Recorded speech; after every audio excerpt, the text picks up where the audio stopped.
In previous videos, we've discussed some of the ways in which the tool of religion has been used by conquerors to colonize the minds of their subjects. But just like any other tool, understand, religion too could be used for both negative and positive purposes. And right now, what we're going to do is deal with some of the positive uses, or at least the intended positive uses, and its contribution to anti-slavery sentiment. And so let's turn here into the book Race in North America by Dr. Audrey Smedley, and let's go on here to page 192, where she writes this. There was considerable debate over the issue of converting and baptizing slaves. On the one side were those who felt that it was civilized man's obligation to instruct the heathen Africans in Christianity. Such men were disturbed by widely accepted prescriptions, dating from medieval times and earlier, against the enslavement of fellow Christians. They were matched against those who were opposed to conversions for much the same reasons. So one part of the debate was that the whites were instructed by God to convert the poor souls of the heathen Negroes, and on the other end, the masters were more concerned about the impact that the conversion would have on their human property. They feared that the conversion could translate to freedom, since it was considered unethical in that society to enslave the Christian brethren. So this is the debate she's referring to. Let's keep reading. As long as the slaves remained heathen, Christian qualms about their continued enslavement would be largely abated. The strongest negative reactions to exposing slaves to religious teachings were found primarily in those states where the largest numbers of slaves were concentrated. The New England colonists, for the most part, seemed generally to favor missionary activity and even the establishment of schools for instructing servants and slaves. And why would the New England colonies favor missionary activities more so than the southern colonies? Because New England in the north didn't have an economy that was so heavily dependent upon slavery. So they weren't nearly as incentivized to keep those with recent African descent completely in the dark. And also, the North had much less of a slave population, so education and conversion were looked at as much less of a potential threat to the social order in that region. So different circumstances, different environment, and a different mindset are why New England could favor missionary education. Here we go. In the coastal and southern colonies, where dependence on slavery was greatest, proselytizing among the poor and servant class was perceived as a problem, because again, it would raise ethical questions about keeping Christians as slaves. When it proved impossible to control either the proselytizers or their influences, pro-slavery forces turned to alternative strategies. They had to pivot and make adjustments to preserve their system of slavery in the light of this new circumstance. And here's their alternative strategy. As early as 1664, some colonies began to enact laws declaring that baptism could not affect the status of the slaves or require their manumission. Bring out the tool of law and make a few quick fixes. If we're going to be out here converting Negroes, then we're going to rig the game in our favor, right? That's how they were thinking about this. So now the missionaries could convert as many Negroes as necessary, and it would not affect their status as slaves. Thus saith the law.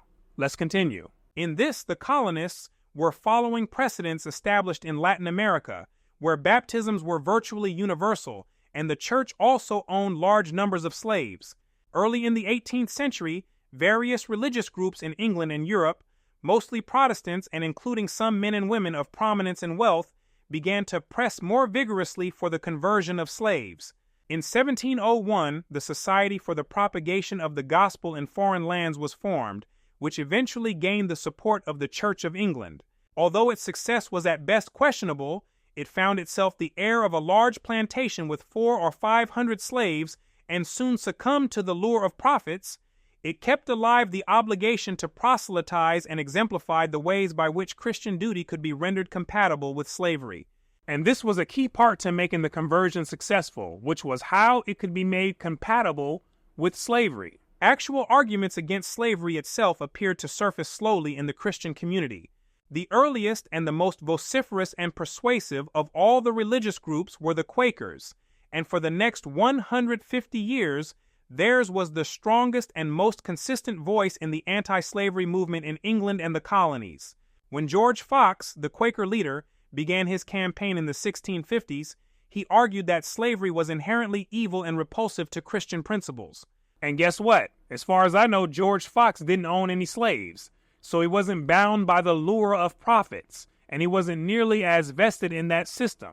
But watch this. But many Quakers owned slaves or were involved in trade that was dependent on slave labor, so the response was slow. Many of his Quaker compadres owned slaves, and they were lured by profits, and they weren't trying to hear anything George Fox had to say. Here we go.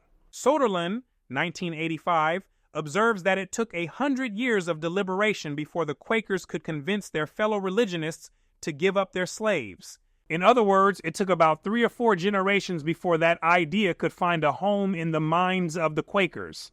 The first generation was way too lured by profits and already had their minds seared with a hot iron, right? So nothing could be done with them. But the 3rd or 4th generation could finally be convinced.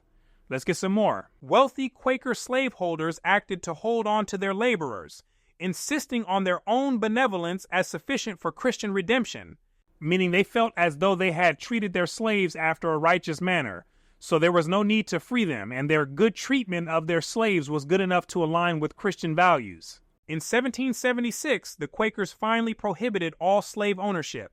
That was the newer generation of Quakers, whose human vessel could now hold and also act out this idea. These were people like John Woolman and Anthony Benezet, who we talked about in the previous video. Sometimes a new generation of people with fresh ideas has to come on the scene because some of the older generation contains outdated ideas and is unwilling to give them up. And this is just one of many examples of that. During the Great Awakening, as we have seen, evangelical preachers penetrated the South and many preached against slavery. If this movement appealed to the poor, the uneducated, and the dispossessed, it was no less attractive to black slaves, who found in it a soothing balm for the psychic wounds of slavery. This gave the blacks something to hope for, and in that situation they would have taken anything to give them some form of relief from toiling in the pits, even if it were not physical but purely psychological relief, right? Here we go. Blacks took to the revival movement with a vigor and vitality that could not be expressed in other forums. And this is partly what influenced blacks to become so reliant on religion, because it was one of the very few avenues of expression that they were allowed to access. And they snapped in there, and they made it a central theme within their slave culture. And that's what got carried out all the way up until today, right? Let's keep reading. For a time early in the movement, blacks and mostly poor whites worshiped together in open-air meetings. They shared a common experience of being born again with a living Christ who saw their spirits, if not their bodies, as equal in the divine light. This experience of shared rebirth may have ushered in a new and revolutionary ethos, but the implications of transforming personalized evangelical zeal into a social movement were never realized. By the 1790s, white and black churches in the South began to emerge as separate and segregated congregations under the power of expanding racial ideology. Although anti-slavery sentiments were expressed in tones of moral outrage, particularly by those whose views stemmed from religious piety, it should not be assumed that these sentiments reflected egalitarianism. So don't assume they were saying that blacks and whites were equal in all social, political, economical, or even intellectual areas. Most opponents of slavery did not advocate the total equality of blacks, although many individuals like Samuel Stanhope Smith and Benjamin Rush held to the view of their potential equality. And potential equality is referring to the terms of intellectual ability. In the late 1700s, the Reverend Samuel Stanhope Smith pointed out that it was the Negro's slave condition that deprived them of realizing their intellectual ability, and it was sterilizing their genius. And then Benjamin Rush was marketing Negroes, such as Benjamin Banneker, to demonstrate that Negroes, in fact, had the capacity to do intellectual labor. So they saw it as potential when cultivated properly in the right environment and with the right examples to follow. Products of their time and culture, 18th century Americans were increasingly socialized to believe that there were profound differences between races and to accept the developing negative stereotypes of Africans. One of those negative stereotypes was Negroes being naturally inferior in the intellectual department and being ill-equipped in speculative abilities. External pressures, often only for the humanization of slave conditions, were perceived as threatening to the plantation system and caused considerable uneasiness. For one thing, the process of conversion continued to raise the question of the legitimacy of slavery itself. For another, conversion and baptism often carried in their wake a requirement for some degree of literacy in order for the converted to read the Bible. Early missionaries and educators, concerned for heathen souls, frequently established schools for blacks and Indians specifically for the purpose of teaching them the scriptures. But even minimal literacy was seen by slavery proponents as dangerous to the preservation of a caste of ignorant, dependent laborers. And any degree of literacy for the slaves was largely problematic because it could potentially create a snowball effect to which the slaves started reading things, accumulating foreign ideas, and then potentially acting in different ways because of that. And so the masters only wanted the minds of the slaves to be confined in the little world of the plantation and to keep them ignorant and in darkness to the larger world beyond. Equally threatening, of course, were the subversive ideas that slaves might inculcate from written sources, including the Bible. Moses leading the Israelites out of bondage was not considered an appropriate model for black slaves in America. This is one of those foreign ideas, which obviously had the potential to spark someone's interest in freedom and ways to achieve that freedom, and the masters were very well aware of this. Far more fundamental was the nagging question that followed the unexpected logic of missionary zeal. If the black slaves were capable of being converted to Christianity, would not that mean that they had souls? That's going into the argument of the blacks being a subhuman species. If they had souls to be saved, then obviously they were fully human. And if this were the case, then surely they would have to be accounted as fully human men and women like their owners, with all of the subtle sensitivities, passions, reasoning abilities, and spiritual needs of others. Some slave owners thought, rightly as it turned out, that literacy would encourage conspiracies and rebellion among the slaves. Reading broadens a person's knowledge base, and it gets a person familiar with the world and ideas of other people. And they wanted to minimize the concepts the slaves had that originated outside of the slave world. So they were in fear that the slaves might read certain information and interpret it in a certain way that would encourage them to think about rebelling, right? And here's what else she thinks that it would have done. It would give them pride and too great a sense of themselves. It would indeed make them more like their masters, which the masters wanted to prevent. They needed to maintain a clear distinction to make their version 9.0 slave system as effective as possible. The slave owner's dilemma was expressed poignantly in Jordan's words. For if the Negro were like themselves, how could they enslave him? How explain the bid on the block, the whip on the back? Slavery could survive only if the Negro were a man set apart. He simply had to be different if slavery was to exist at all. You see that? Despite much initial resistance on the part of slave owners and many of the organized Protestant churches, the majority of slaves in time converted to Christianity.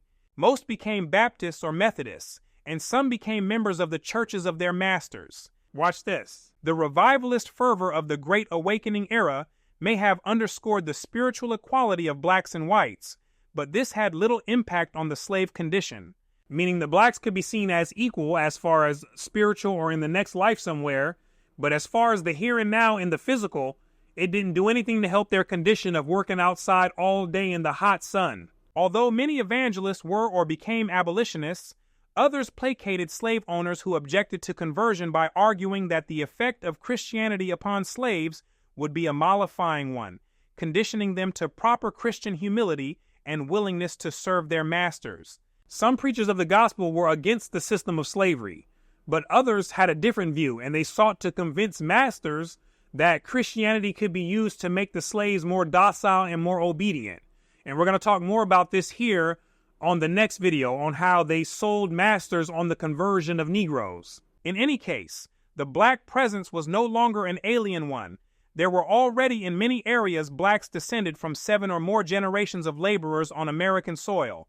The African Americans and their masters had learned much from each other, and the very intimacy of their lives in the South no doubt led to many breaches of the customs that were designed to underscore their differences. Life in the South for both blacks and whites had taken on an interactive pattern and rhythm that was not to be broken until the Civil War, and then, some might say, only temporarily.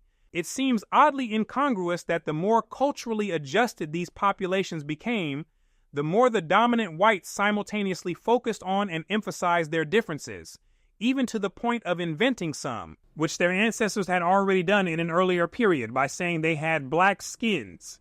Now, she's not talking about this here in this context, but I am. She's talking about inventing other stereotypes about blacks, which deals with the realm of natural traits, right? Things like being naturally lazy or naturally immoral and things along those lines, which are best described in terms of cultural practices or just personal preferences, right? Let's keep going. The insistence on a wide cultural gap between themselves, blacks, and Indians was a mental construct created to provide whites with a defensible justification for the exploitation of these peoples. Were they to admit to any similarities, then the entire rationale of domination and exploitation would crumble. The alternative to admitting similarities was to conceptualize the fabricated socio-cultural gap as biologically determined, in other words, as part of the different inborn natures of blacks, Indians, and whites. Pro-slavery Christians thus invented a cognitive protective mechanism to justify and preserve their privileged status, one that required avoiding the reality of blacks as full human beings. Dwight Dumond, observing this process, said, "The denial of emancipation by conversion to Christianity had shifted the basis of slavery from heathenism to race." In the creation of the racial domain, the moral dimensions of slavery and exploitation could be projected to a different plane, thereby acquitting Christian consciences.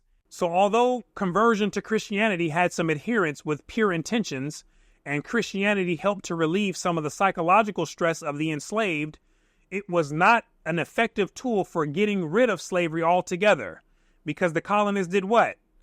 They pivoted, right? And they made an adjustment.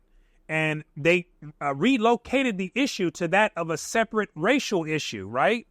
And so with that being said, we're going to stop right here and we're going to pick up on the topic of conversion in the next video. And so hopefully you found this video valuable. I thank you right now for watching all the way into the end. My name is Brooklyn St. Michael, and I'll see you in the free world.